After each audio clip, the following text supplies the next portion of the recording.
All right.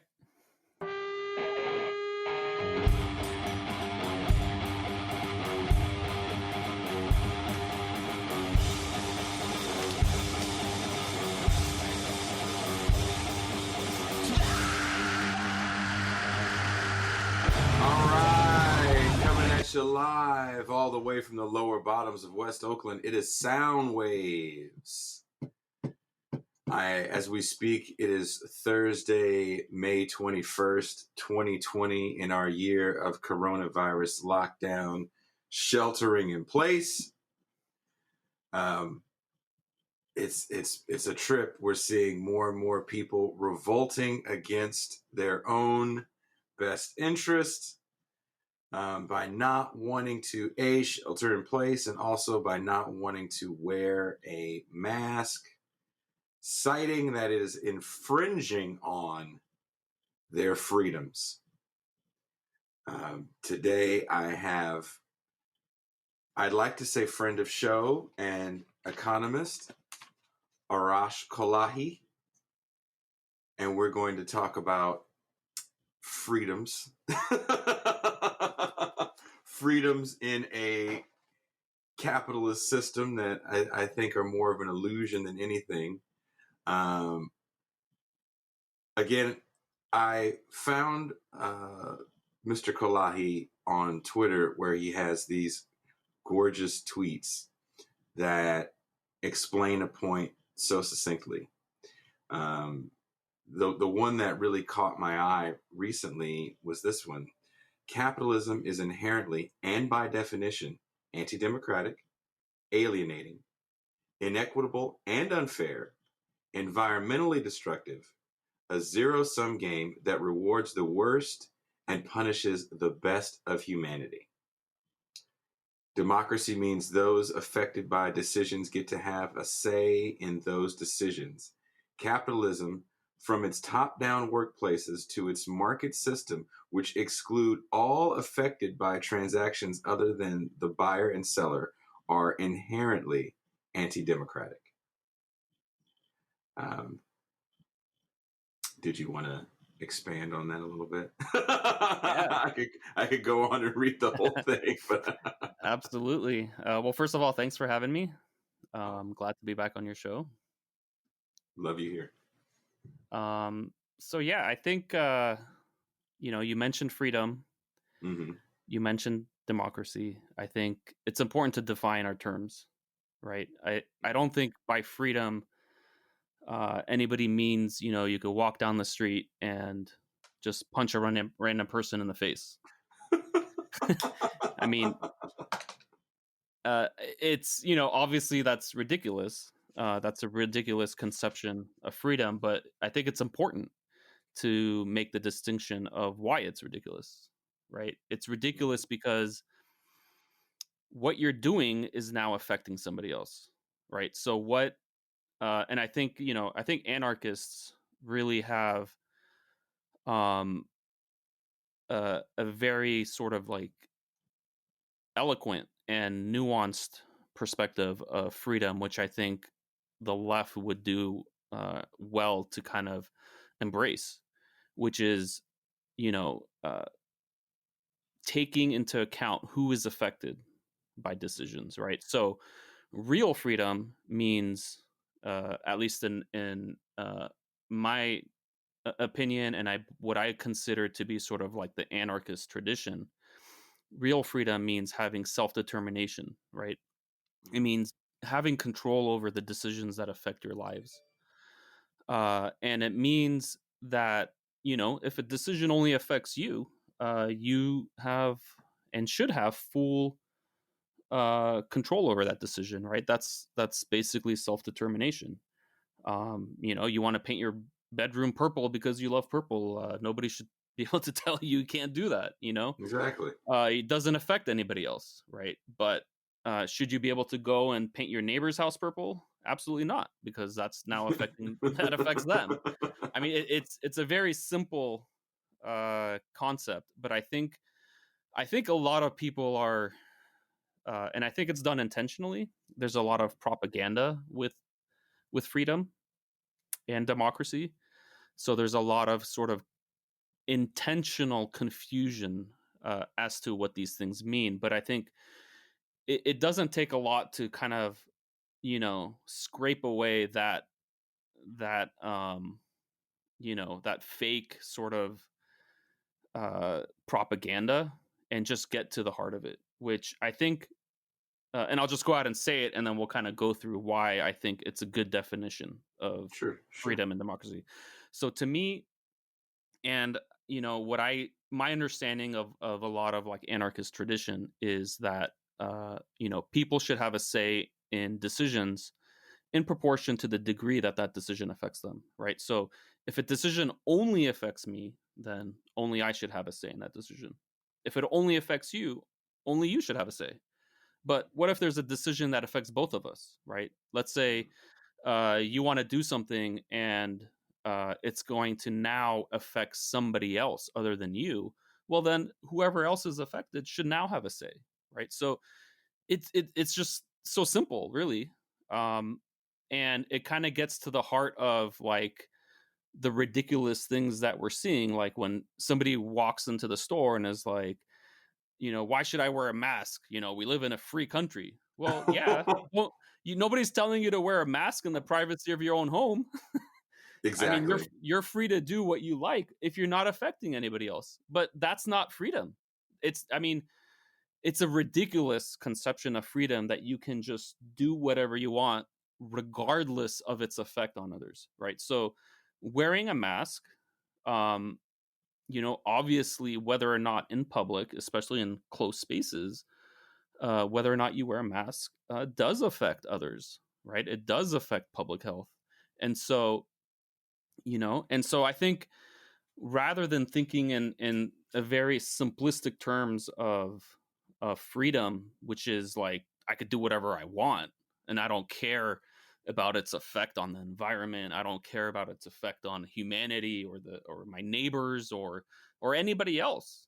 That's ridiculous, right? I think we need to take the time to have a much better definition of freedom that includes, you know, liberation, that includes self determination, that includes people having real and true control over the decisions that affect them, right? And obviously, the world we live in is nothing remotely close to that. But I think we have to start talking about that, right? We have to start talking about what what sort of decision making norm makes the most sense. And I think that makes the most sense because we're what in essence we're maximizing freedom for ourselves by saying, hey, if a decision only affects me, I get to do, I get full say in that decision, right? But we're also maximizing democracy by saying once a decision starts to affect somebody else, well then they should have a fair say in that decision too. So I think that's the ideal that we want to strive towards. And going back to the tweet you read, if we define freedom and democracy in that way, if we define it as people having a say in the decisions that affect their lives in proportion to the degree that the decision affects them, well, capitalism certainly violates that. I mean, almost on every single level, it violates it, right? Because Um, who really has freedom in the capitalist system? I mean, Absolutely, absolutely. So whether it's inside of a workplace, right? mhm. So in my view, workplaces should be run democratically, where workers have a say in the decisions that affect them. So and I think that sort of libertarian left or anarchist ideal, I think it translates beautifully to the workplace, right? Because if a decision only affects one particular department, then that department can go ahead and make that decision, right? Not every decision needs the entire workplace to, um, to make a decision. If it only affects one worker, only that one worker can make that say. Like let's say I work in an office and I want to have a picture of my spouse on my desk, right? Why should I not be able to do that? right? Nobody, it doesn't affect anybody else, right?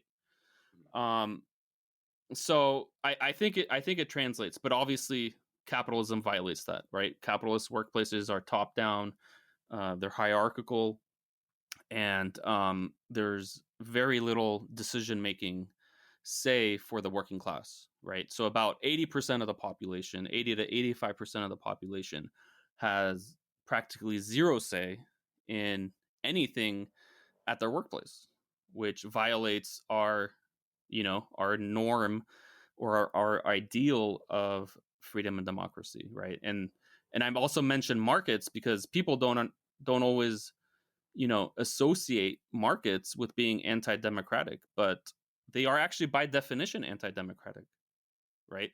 So let's say you want to purchase some gadget Yeah. that pollutes some neighborhood, maybe a neighborhood on the other side of the country, right? Let's say, we live in California. Let's say, uh,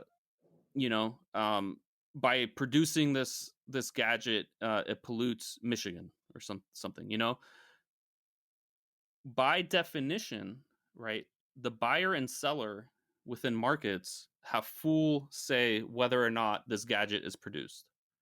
So, in essence, what markets do is that they exclude all the parties that are affected, right? Other than the immediate buyer and seller. So it too is, by definition, anti-democratic. It excludes all the parties, and that's really the heart of why capitalism is so environmentally destructive, right? Because every single transaction, right? I mean, you multiply these gadgets, it's not just like one or two of these transactions are happening. This is like trillions upon trillions of transactions, and each and every single one has what economists call externalities, right? Uh, External effects on other people other than the immediate buyer and seller. So, literally, trillions upon trillions of transactions. Each and every one of these transactions are affecting potentially millions of people, potentially the whole planet, right? But nowhere in capitalism is there a mechanism, is there a way for all these different people who are all affected by pollution or by toxic chemicals being dumped into their neighborhoods, or by environmental racism or whatever have you.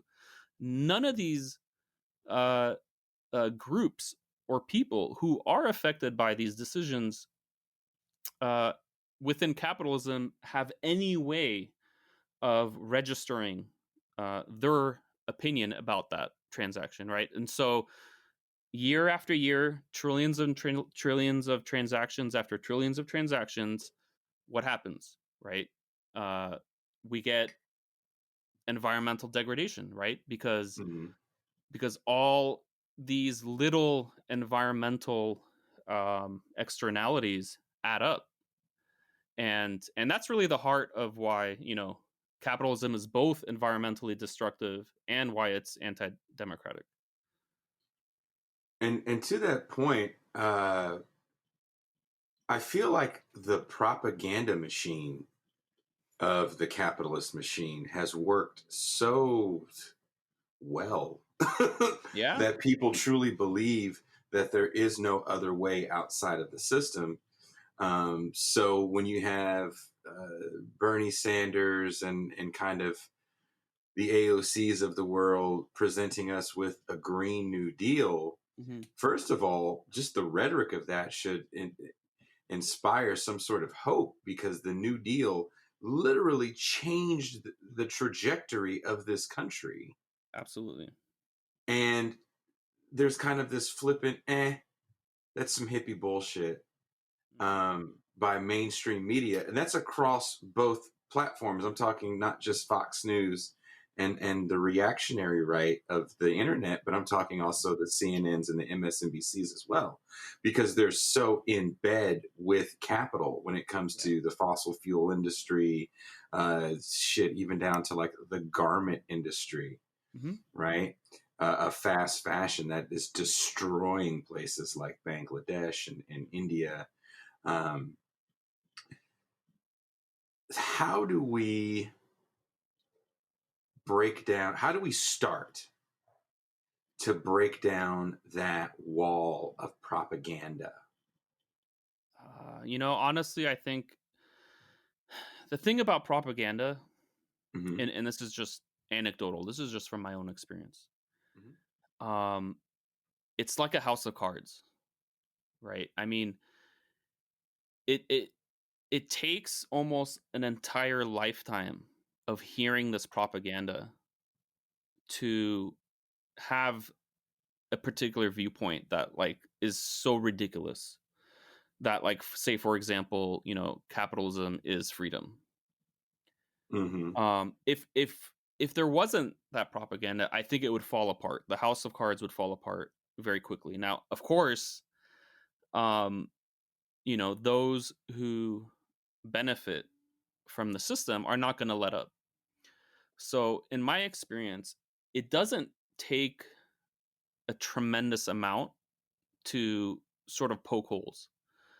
I try to do it obviously on Twitter. I try to, I start by defining terms. I think you really got to start like basic, right? Just like how we define what we mean by freedom and democracy, right? Mm-hmm. By freedom, we don't mean you get to do whatever you want. You get to do whatever you want as long as you don't affect anybody else. You know what I mean? Mm-hmm. So like making these, just starting at very basic levels, um, I think we can make inroads. I think that once this like veneer is sort of lifted, um, it's a very fragile, uh, it's a very sort of fragile house of cards. I think that, even in the past month or so, we've been seeing a lot of defense of capitalism and like even the New York Times. Yeah. I remember like I had a thread about that wages in capitalism are a function of bargaining power, which is, I mean, so really like non-controversial. It's just it's so easy to prove. Mm-hmm. Um, and that one sort of went viral. Uh, and I think like the next week, the New York Times had you know a whole article about how no capitalism with hard work anybody can make it. Oh And then God. just a couple days ago they had another article in defense of capitalism that I didn't read it but I saw the headline. And so I think there's a lot, obviously with the pandemic, and there's a lot of holes being poked, and I think if the left is to win, um, and make progress, we really have to present a compelling argument that's systematic, right? We have to kind of poke these holes, and lift that cheap veneer of propaganda and kind of expose this house of cards. And I think when we do that, it resonates, right? Because I mean, this is also people's lived experience. So once once people start becoming radicalized, and by radicalized I mean, what I mean is that people start looking at things systematically, right? They look at the systematic structure of something like capitalism and they say, hey, this system is inherently flawed, right? We have to Mm-hmm. change this system. We have to change the dynamics. Like, for example, capitalism is inherently environmentally destructive. Like, we will not survive as a species very long unless we change the entire system. So that's what I mean by radicalization. Having that type of analysis that it's going to take more than just band-aids, right? And of course, I'm not of, there's some people on the left who are kind of anti band-aid because they feel like it's going to like um make capitalism last longer. I personally don't think that's true. I mean, people are in pain and people are suffering, and I think we have to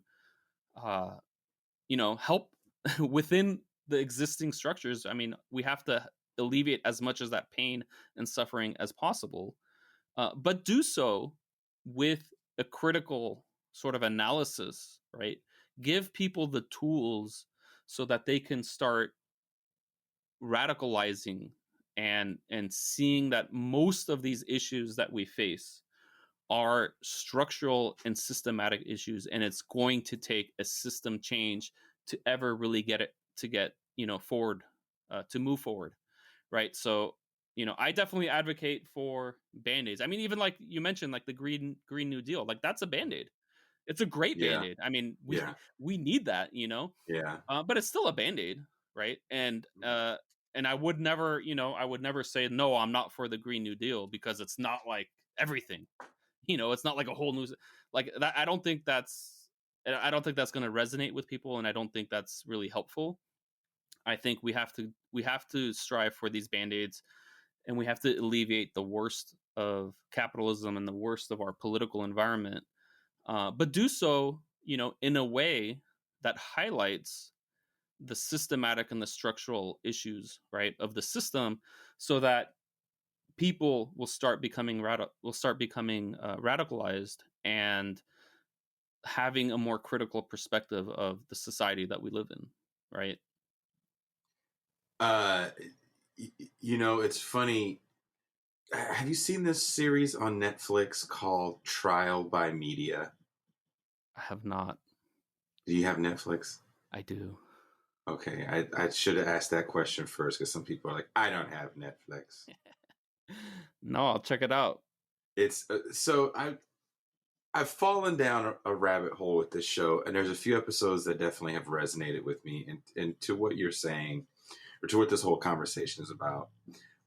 There's an episode, and the whole thing is about these cases that, of course, are kind of tried in the media, Hmm. and how the media affects the court of law.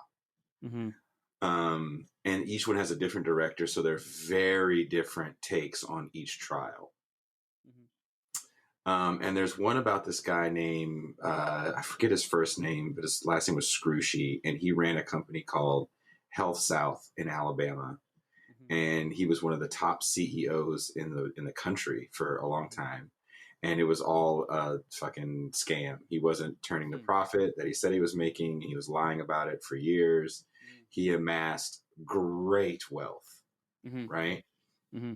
I don't know if he was a billionaire, but he was pretty damn close, which says a lot about the Hmm. wealth you've amassed. That company was so crooked, they were paying more in taxes than what they were actually making. Hmm. And think about that, from a Fortune 500 companies don't really pay a lot in taxes. Yeah. So they were just, lying left and right. And the guy gets brought up on charges. And like any other criminal enterprise, everybody underneath him started talking to make deals. And the people that were, kind of the architects of the deal that he, told them to do to fudge the numbers, um, all turned on him. And apparently, in the state's case, and they lost. They ended up losing. Hmm. Um, Basically, the man convinced the jury, if not the people of Alabama, that he was a man of the people, Hmm. and that the government was kind of conspiring against him. He earned his money the old-fashioned way, Hmm. right? He had a great idea and believed in himself. These are like quotes from the trial. Hmm. And the state just lost. Hmm. And here's a man that literally he's not paying his full amount of taxes like he should be paying. Hmm. He kind of washed his image through the black church. He was of course a white gentleman, and got himself a black lawyer that told him, look, if you want to win this case, you have to appeal to black people. So he started like donating millions of dollars Hmm. to like black churches, which was getting funneled through, that kind of, oh God, what do they call it? That kind of misleadership class, that black misleadership class that people like Amiri Baraka call it, and even I think Cornel West says it too, where these preachers kind of talk the talk, but they Mm-hmm. just hoard all this money. Yep. And it's scary to see how when you're putting the truth out there for people Mm-hmm. and you're saying, look, this man pretty much stole. When he lied on his earning statements and his stock ended up plummeting, it affected working class people. Mm-hmm. They lost everything. This is Enron Part 2. Yep. Their retirements got screwed up. Their 401ks got screwed up. He effed a lot of people. Mm-hmm. And he still walks away. He ended up serving some time on another charge because the state got another shot at him, and his lawyers didn't want to do it because they knew you can't win twice. Um, but it's interesting to see how it's just so ingrained in people to kind of believe certain lies of the capitalist system. Um, like what you said about the New York Times. It's just reiterated over and over again.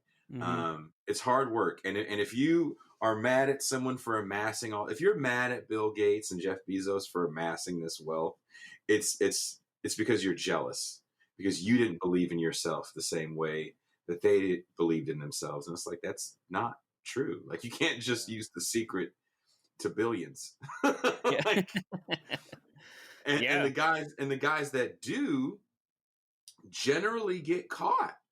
Yeah. Yeah. I think the case that you brought up brings a really interesting point about capitalism too. Mm-hmm. And that's why do the worst humans Mm. rise within capitalism? Why is it the worst among us that typically will be um, the most successful? And I think it's systematic, right? Um, Now, obviously, this is just one person, and and they have their story, but I think there are patterns Oh that yeah. we will find within capitalism. So typically, capitalism rewards callousness. It rewards heartlessness, right? Why? Well, it's pretty easy to prove. I mean, if you own a business and let's say you care about your employees and you want to offer them, the best health insurance, and you want to offer them the most fair wages that you can, and you care about the environment and you want to do the most and expend uh, the money to curtail your environmental impact as much as possible, right? I mean, you'll be out of business in a couple days, probably, right? I mean, that's the Yeah. systematic problem, right? Your competitors who don't care about their employees, who don't care about their environment, or don't really give a shit about anything, well, they do have a competitive advantage, and that's a fundamental systematic problem, right? So typically, the most sociopathic among us, the most heartless among us, will be and of course there may be exceptions. I'm not trying to say like no good people can ever have a business, but the system is the problem, right? it's Yeah. not about it's not about like the Trump, right? It's about a system that generates Trump and that elevates somebody like Trump to the top. That's the heart of it. And capitalism is inherently compatible with somebody like Trump, right? Somebody who just doesn't care about We were anything other than himself. and we reward that kind of evil cunning. Yes. And if you look at the story of the Trump family, which is told really well in Aaron Glance's book, Homewreckers. Hmm. He's got a whole end section of the book about how the Trump family came to be. And it's just a fortune built on deceit Yep.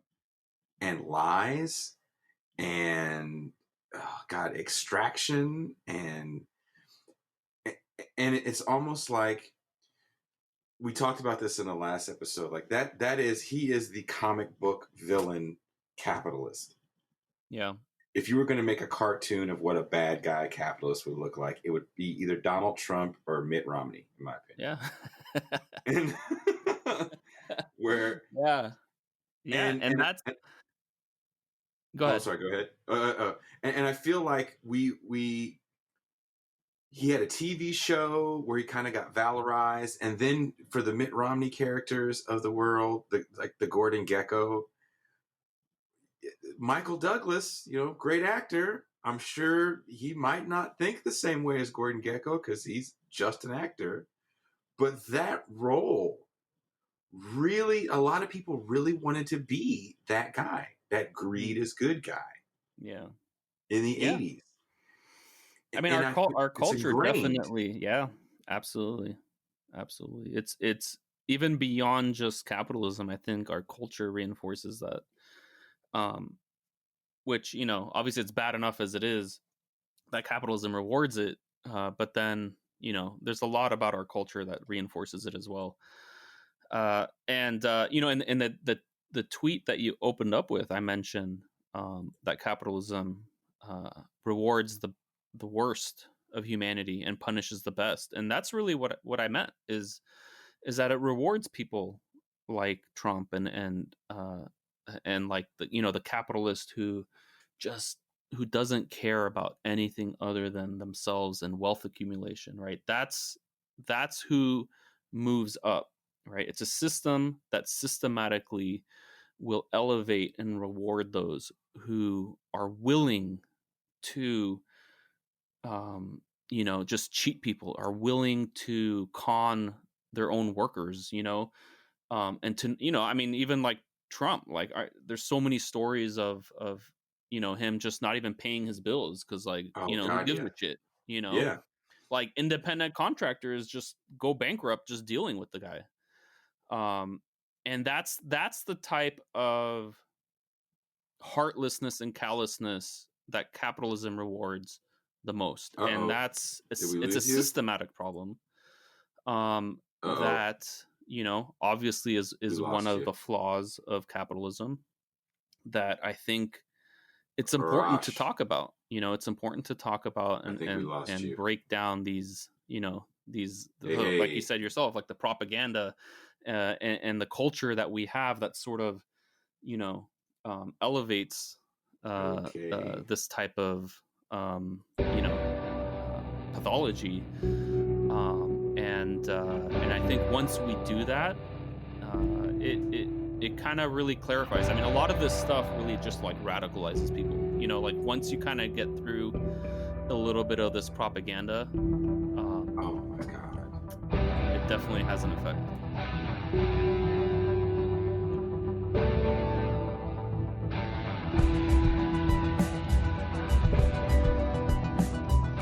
You still there?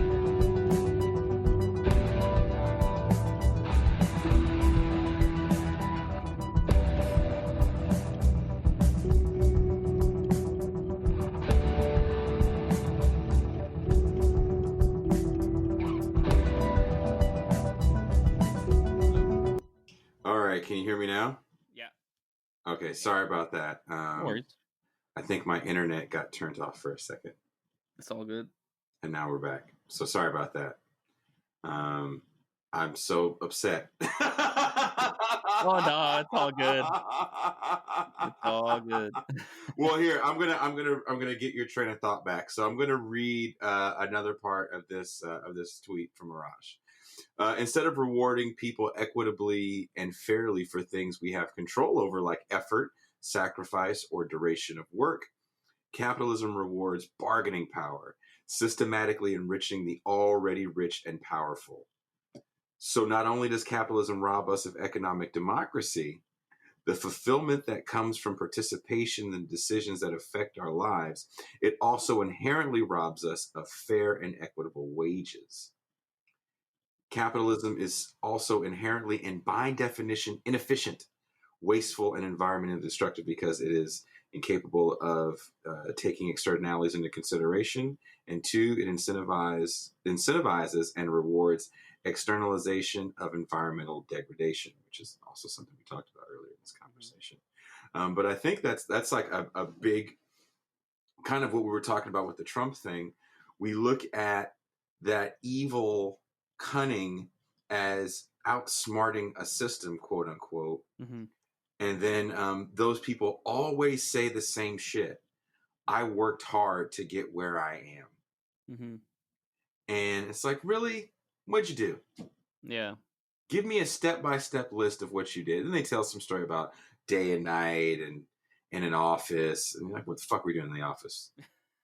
Just tell me what you were doing in the office. Like, I want to know what you were doing in an office. Did you come up with some No, what did you do? Yeah. Yeah. So so the first part of that tweet about wages, within capitalism, wages are bought and sold on the market, right? On the labor market. And markets, so it's not just wages, really anything that is bought and sold on a market system, the price is reflective of the relative bargaining power between the buyer and seller.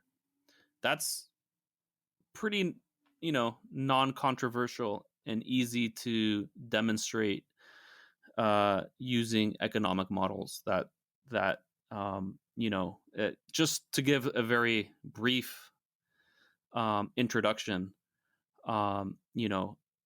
between a floor price and a ceiling price, right? A transaction will take place, right? So let's say you want to buy a widget, and and the most you're willing to pay for that widget is $10. Mm-hmm. And the person selling that widget, the lowest price that they're willing to sell that widget is $2. So really anywhere between $2 and $10, this transaction is going to take place. Mm-hmm. Right? But within that floor and that ceiling, in between the $2 range and the $10 price, right? Where is the actual price going to fall? And the answer to that is the relative bargaining power between the buyer and the seller, right? If, as the buyer, if like you really could care less and you'll just go somewhere else, then you obviously have more bargaining power, and the price will probably be closer to like $2, right? But let's say you don't have a lot of options and you don't have, you really need this widget and there's not a lot of competition, then the price will probably be closer to the $10, right? So that's the relative bargaining power and how markets kind of reinforce that. With wages, it's no different, right? So with wages, the more bargaining power you have, the more you can ask for, the more you can bargain for in terms of wages. And that's been known for a long time. I mean, this is not, I feel like it's been known longer, and I think people, and again, this is probably, like a lot of propaganda. But like, in the 20s, like that wasn't even, I don't think, a controversial thing within like the labor movements.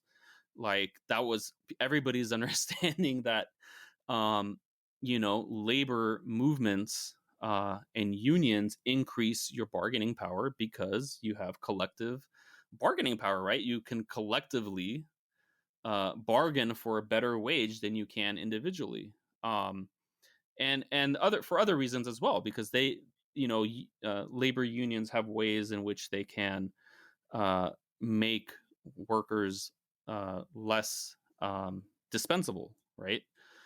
Whereas employers want to make um, the workers as dispensable as possible, right? They want workers to just be like, like, all right, you don't like it, get out of here. I could just hire somebody else, right? Yep. And so that's the real world mechanism of wages, right?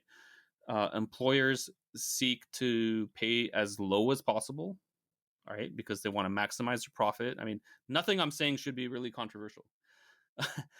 They want to pay as low as possible in wages because they want to maximize their profits. And in order to pay as little wages as possible, they want a weak labor force. They want a dispensable labor force that they could easily swap in, one employee for another. On the flip side, workers want, uh, higher wages. And so it's a constant battle, right? It's a constant bargaining power battle between labor and capital. And of course, there is also a third class, right, which is referred to as, the coordinator class or the professional managerial class, right? The PNC. Which, yes, and it's important not to forget because they also play a huge role in this, right? Because like like the managerial class seeks to also reduce the wages of the working class because it benefits them, right?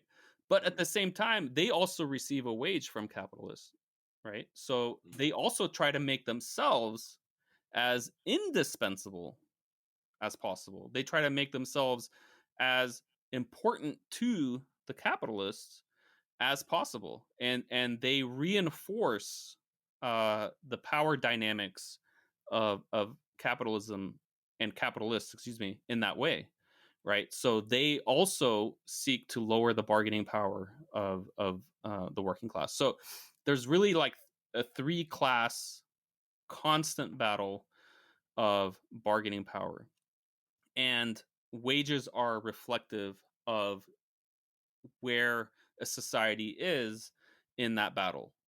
And so when labor is strong, by labor I mean like labor unions or labor organizations are strong, well, wages go up.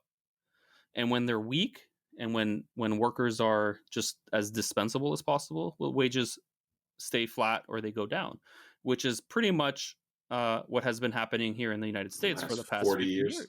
Yeah. Yeah. I mean, wages have been stagnant for like 40, 50 years, um, because uh, there has been no bargaining power gains for the vast majority of the working class. And so, is this fair? Well, we like kind of like the way that we define freedom and democracy, right? It's also important to define, well, what is fair, right? I mean, certainly being rewarded or punished for something you have no control over, like literally by definition, is not fair. Like if you punish somebody for the color of their skin or for their genetic lottery, that's inequitable, like by definition, right? Same thing uh, with like fairness, right? I mean, so is if we're gonna define, fairness or equity, I would say that obviously, right, we don't reward or punish people for things they have no control over, right? I think that's pretty non-controversial, but it also means, right, that for the things that we do have control over, that uh, there is an equitable distribution of the benefits and the burdens, right?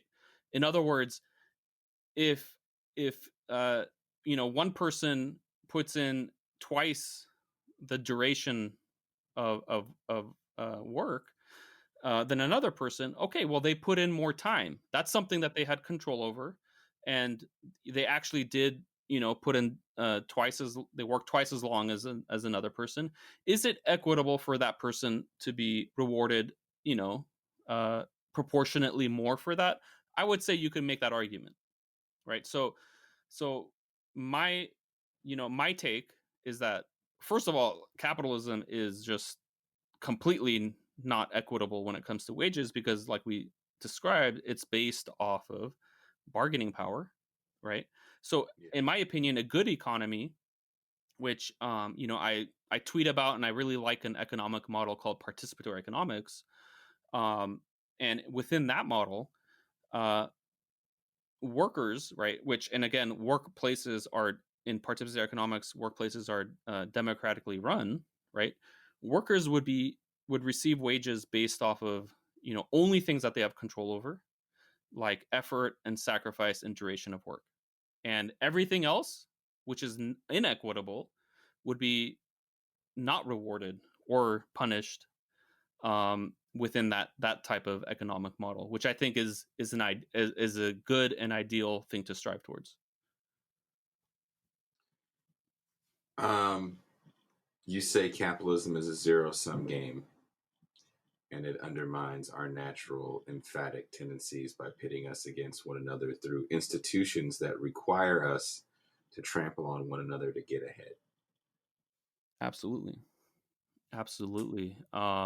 I mean, even it does it on so many levels that we can look at it in different ways. But one of the ways that we can look at it is the one that I just mentioned with the three classes, right? The capitalist class, the managerial class, and the working class.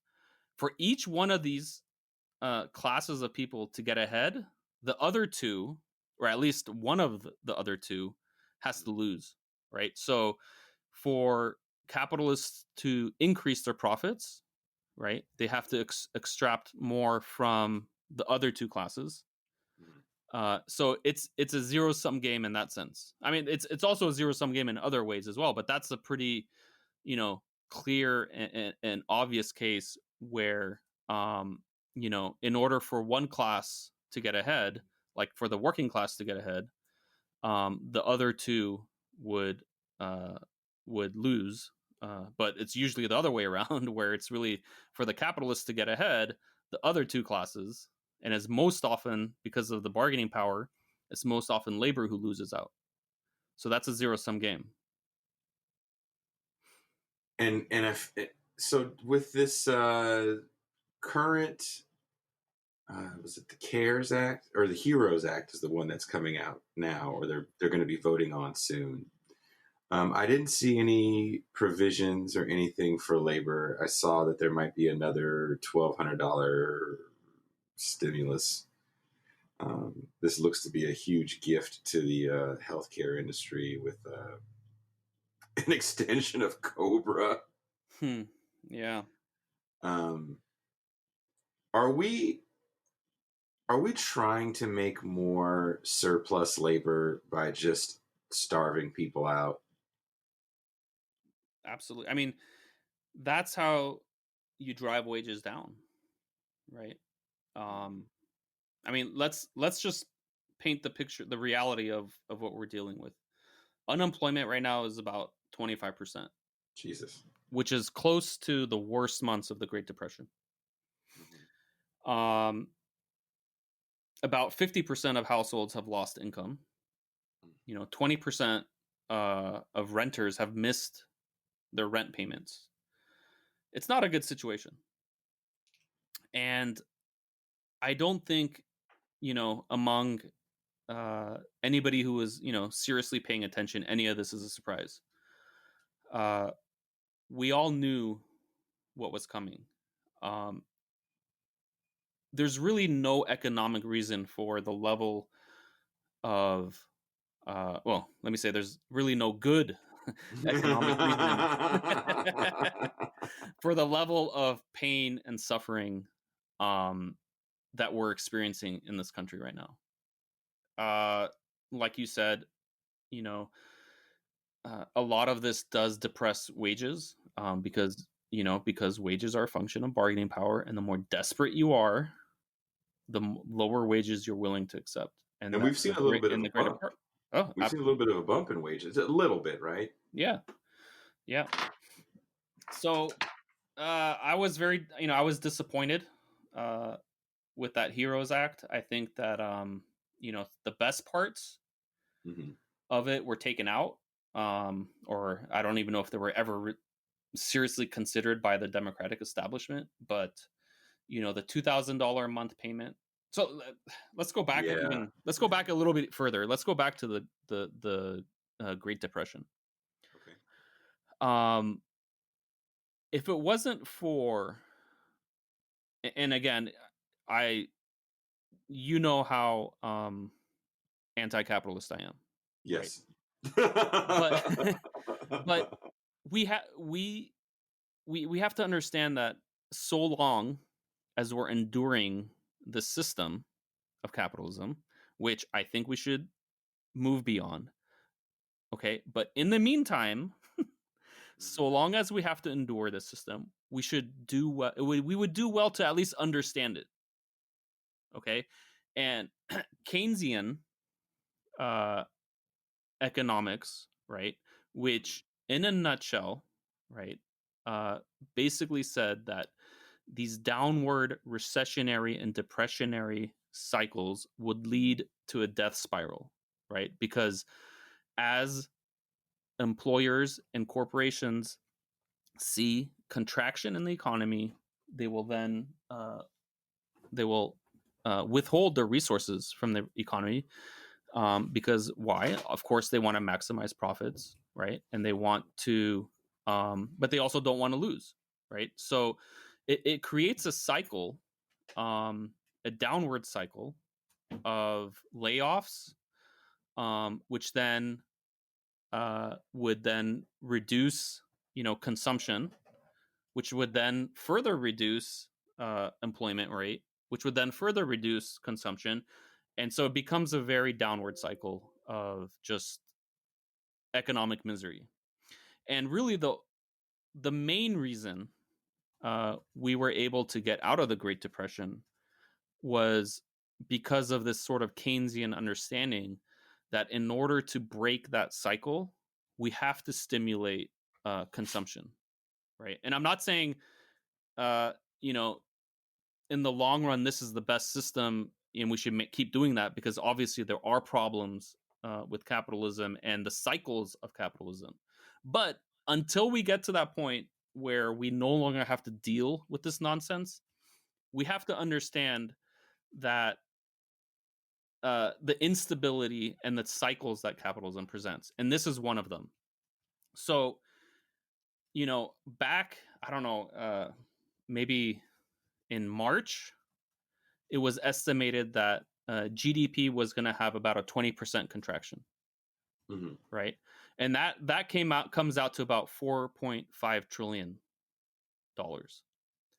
So I wrote a tweet back then, saying that in order to prevent this death cycle, right, we need to get about $4.5 trillion into the hands of the working class over the course of the remainder of the year. And at that time, the Sanders emergency plan, which was like the $2,000 a month, that I believe comes out to about $2 trillion, which is about half of sort of what was needed to kind of prevent this level of suffering, this level of anxiety and pain that people are feeling right now. And this is, like I said, even when we were able to get out of the Great Depression as a country,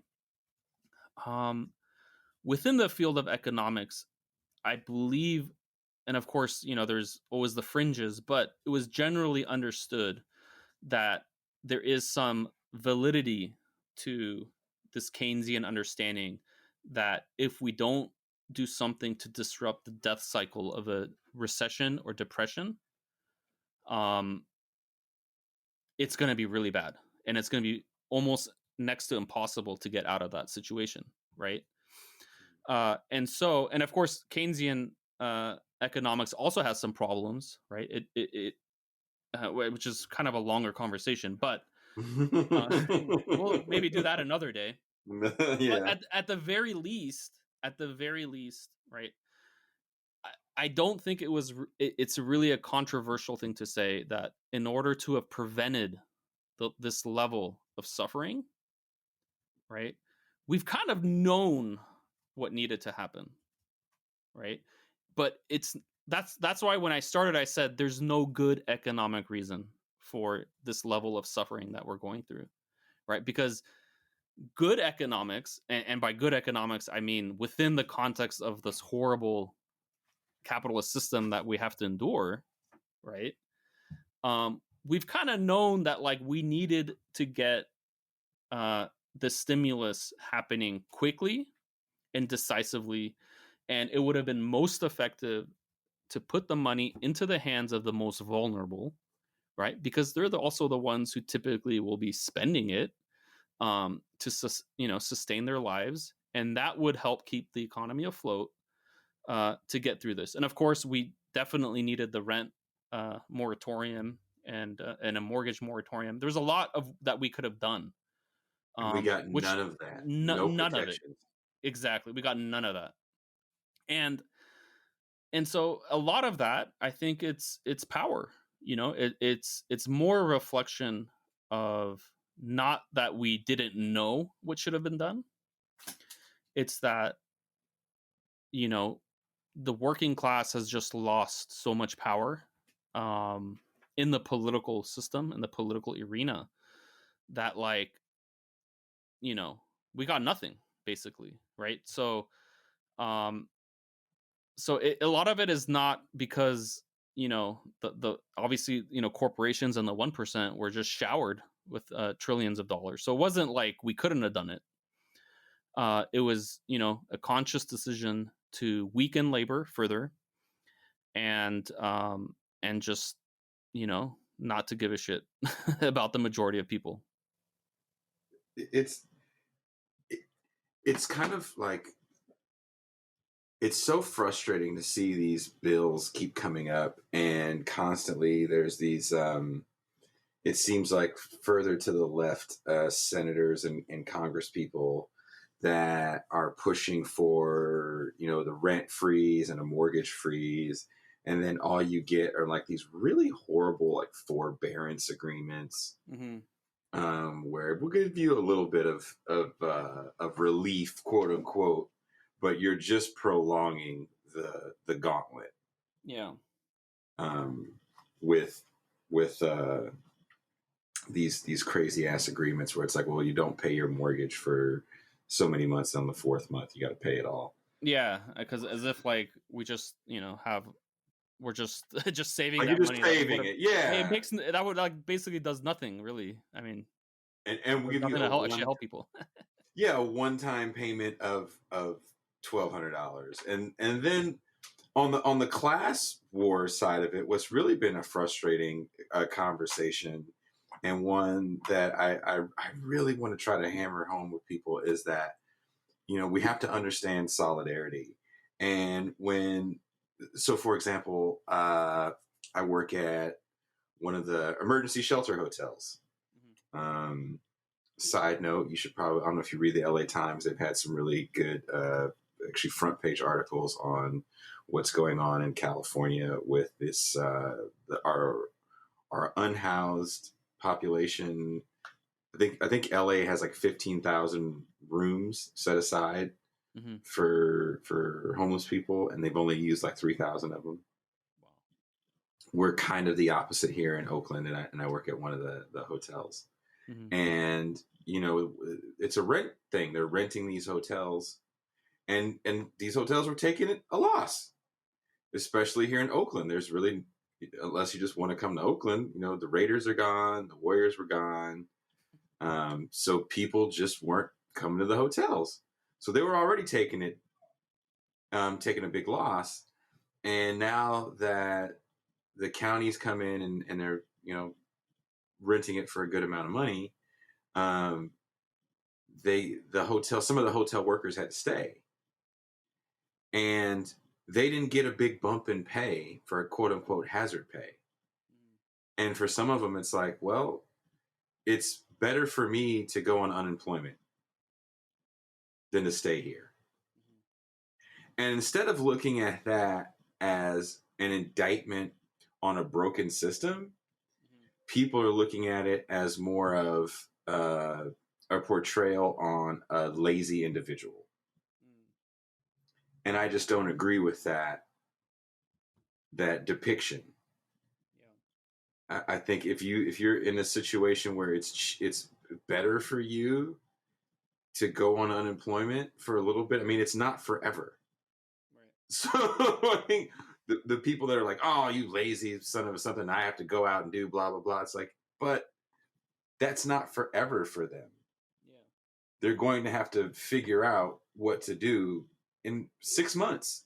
Yeah. They pretty much have 6 months to figure shit out. Yeah. Yeah. Which is I even mean, more frightening. yeah, absolutely. Absolutely. I mean, just, wages are just so depressed uh, in the United States, which I think, you know, is a huge problem on multiple levels. I mean, every year, the wealth gap is increasing. And as power is becoming more and more concentrated in the hands of fewer and fewer people, it's going to get worse unless we reclaim this understanding of how capitalism works, and we reclaim this understanding that wages are a function of bargaining power. And until you mentioned solidarity, until we have that type of class solidarity, um, it's I don't know if it's going to improve. I mean, we definitely need an increase in the minimum wage. Um, you know, I suggest something close to like $25 to $30 an hour, and I've worked out some sort of economic modeling of it. I think I had a tweet about that maybe a year or so ago. I don't know, a few months ago. You need to And retweet that shit once a week, bro. yeah, yeah, that's a once a weeker right there. That's what that yeah, is. and and that would actually it would do so much good, uh, both for reducing the massive inequality that we have, as well as we talked about Keynesian economics, and getting money into the hands of the most vulnerable is the most effective way of stimulating a capitalist economy. Um, and like I said, I think we need to uh, overcome capitalism, but so long as we have to endure it, we have to understand it, and we have to do our best to alleviate its worst effects, and do our best to make people's lives as bearable as possible. And I think minimum wage is definitely a huge uh, milestone in that. I mean, that shit hasn't really moved significantly in like Oh my 50 years. god. It's crazy, you know. And tipped wage workers making, was it $2 and some change an hour? Insane. And It's insane. yeah, Uh, I'm sorry. Go ahead. Go ahead. Sorry. no, I mean, it's just we have to understand, that this is a constant battle. The problem is that it's been a one-sided war, right? I mean, labor's been in retreat for like 40, 50 years. There's been a one-sided class war, and until we start fighting back, um, it's not going to get better. And I think it's so important for us to raise this type of consciousness, to raise class consciousness and class solidarity, and an understanding, just a basic fundamental understanding of how capitalism really works, right? I mean, none of this propaganda, right? It's not about how hard you work. I mean, some of the hardest working, longest working, and most dangerous work is done by literally the lowest paid workers in the entire economy. I mean, that's just such a fallacy. We call And them essential now. yeah, so So until we have to overcome that type of propaganda, and we have to take action on it, and hopefully we could turn this around. well, I will leave you with a quote that I want to hear your response to, and this is by Frederick Douglass, who spoke out, a freed slave Frederick Douglass, who spoke out about wage slavery, that he felt was only a slight improvement over chattel slavery, which he was a part of, a brutal system that he was a part of and also wrote about. Douglass says, the whole history of the progress of human liberty shows that all concessions yet made to her august claims have been born of earnest struggle, If there is no struggle, there is no progress. Those who profess to favor freedom and yet depreciate agitation are men who want crops without plowing up the ground. They want rain without thunder and lightning. They want the ocean without the roar of its many waters. Power concedes nothing without a demand. It never did and it never will. Find out just what any people will quietly submit to, and you have found out the exact measure of injustice and wrong which will be imposed upon them. The limits of tyrants are prescribed by the endurance of those whom they oppress. That's beautiful. And I mean, it is. Yeah. It's poetic and it's beautiful and it's 100% spot on. I mean, power concedes nothing. Mm-hmm. And that's how social change happens, right? It happens by demand. It happens through force, right? It happens through raising the costs of oppression to the point where those, the oppressors are forced to change. People don't wake up one day and decide not to be, a slave owner. They, you know what I mean?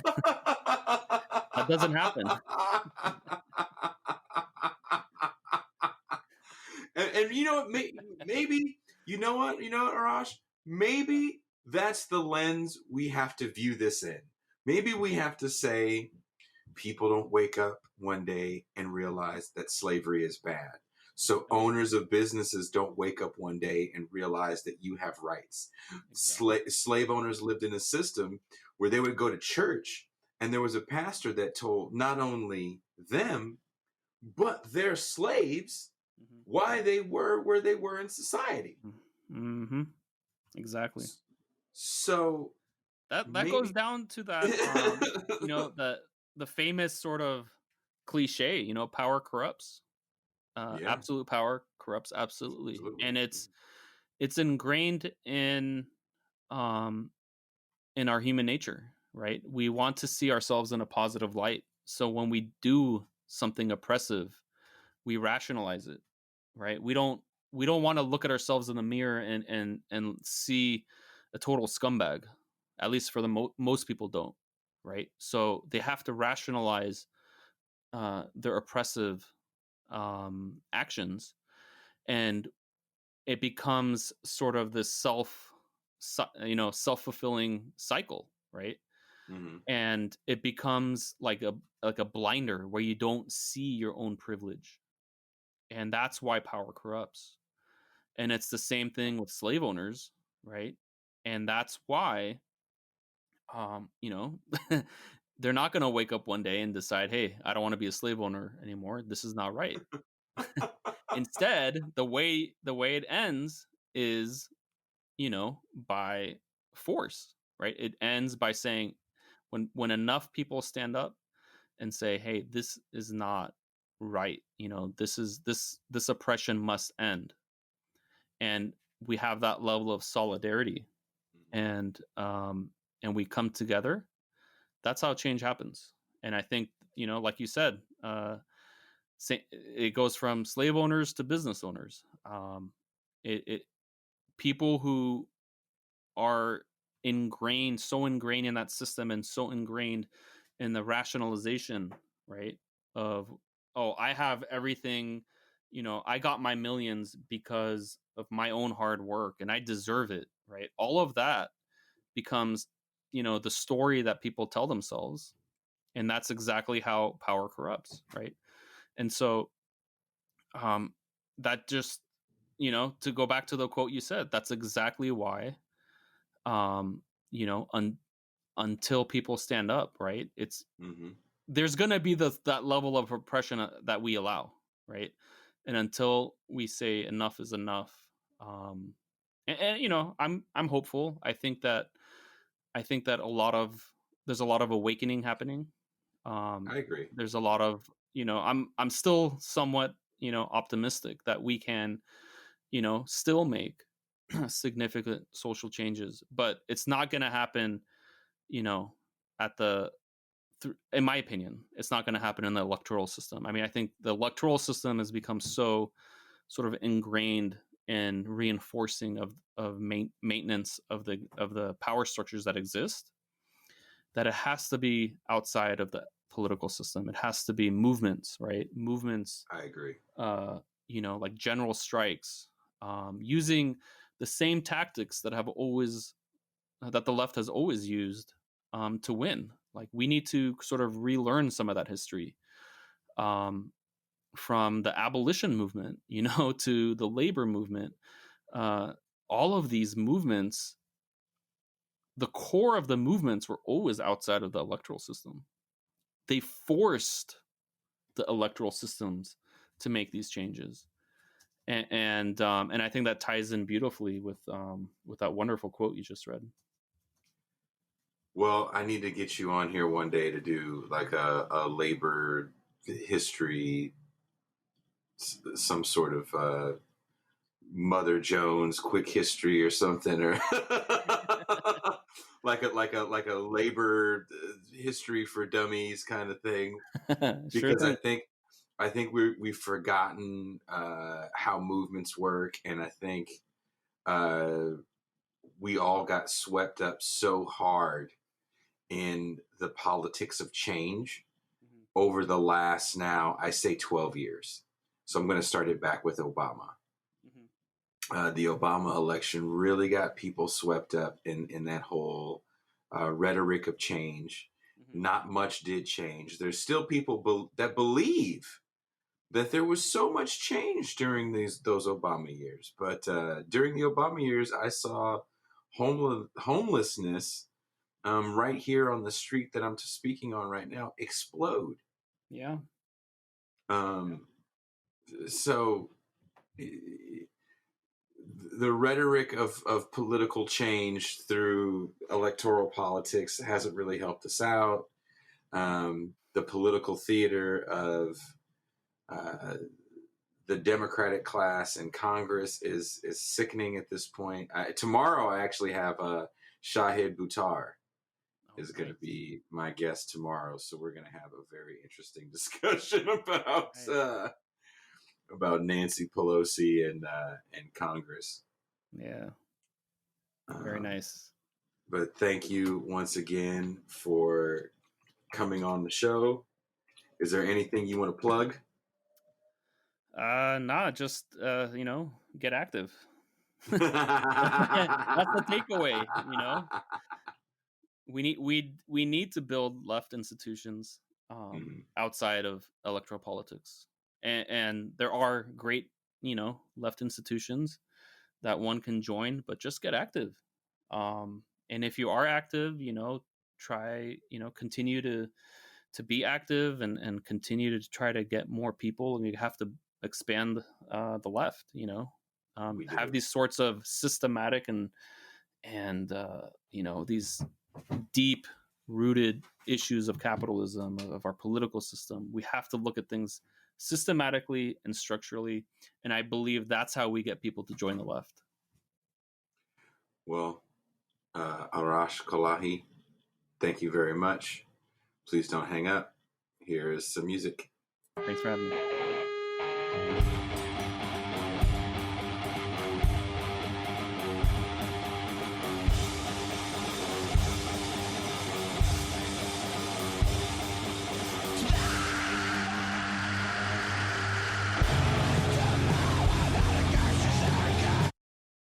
So that was another episode of Sound Waves. That was the 30th episode.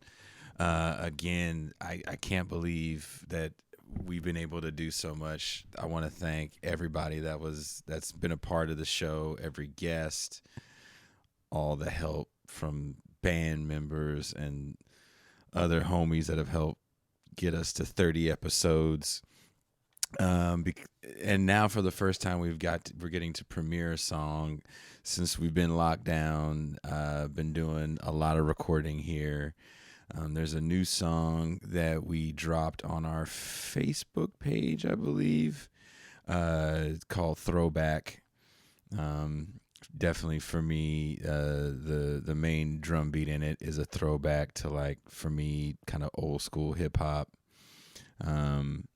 But the song is kind of what this episode is about, a song of reclaiming our power. Pretty much could have called the song Capitalism versus Freedom, much like this episode. But it's called Throwback. Thank you guys so much. 30 freaking episodes. There's so much more in store, so many more amazing guests I have lined up, or we have lined up. I'm in shock at some of the people that are coming on the show. So thank you guys very much. And here is a new Bitter Lake tune, Throwback.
All right. There it is. The newest Bitter Lake tune, Throwback. I hope you guys enjoyed it. There'll be a link to the song in the description. We released that about 2 weeks ago for patrons. So if you become a patron, you get all the Bitter Lake songs, you get Bitter Lake merchandise, and you get a ton of bonus content that we've been recording for these shows. There's even a bonus concert that you get that actually was not us. It was, if you've been listening to these shows, Funny Man and Chris Riggins has a live band full of ridiculous musicians. And we had a concert here before the whole lockdown, and we got to record it. Him and another friends of ours that were on tour at the time, LAL from Toronto. So it's pretty dope, and you get that, and shit, isn't that worth it? All right, thank you guys so much for listening. Again, there's more amazing episodes coming up. I'm so excited for who we have next for the 31st episode. So thank you for 30 badass episodes. Hope you enjoyed the tune, and talk to y'all soon. Y'all soon. Y'all soon. Y'all soon.